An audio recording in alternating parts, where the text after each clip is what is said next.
Hey guys, John from John's DIY Playground. I'm here in my travel trailer making a couple quick improvements that I wanted to share with you. This one comes from XY LED, and it's about a 7¼ inch long LED bar with a motion sensor in the center of it, and also a light sensor. It can be set to come on manually whenever you throw the switch, or you can actually activate that motion sensor so when it's dark and it sees motion, the lights will come on. That's controlled by the switch on the end here. It does have those two different modes. And then on the other side, it has the port for a USB for recharging.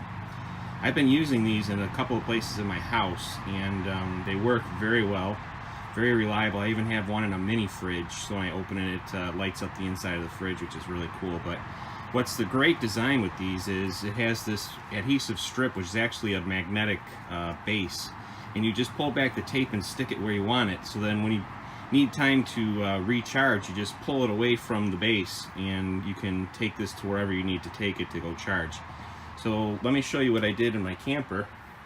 I have this cabinet here with the two sections, so I got two different lights, and you can see whenever I move towards it, the light pops on, and the same thing with the bottom compartment pops on. And these lights, like I said, they come off quite easily, so all I have to do is reach up and pull down. You can see the light bar or the magnetic strip stays up there, but the light I can take wherever and use it as a flashlight if I want to get around, and just stick it back up there when I'm done, and you're good to go. I will link to where you can buy this product on Amazon, and it's very inexpensive. It's about $30 for 3 of them, and they give you also a whole bunch of USB cables to mount them, and a discount for your next purchase. So that's all I got for today. This is John from John's DIY Playground. Have a great day.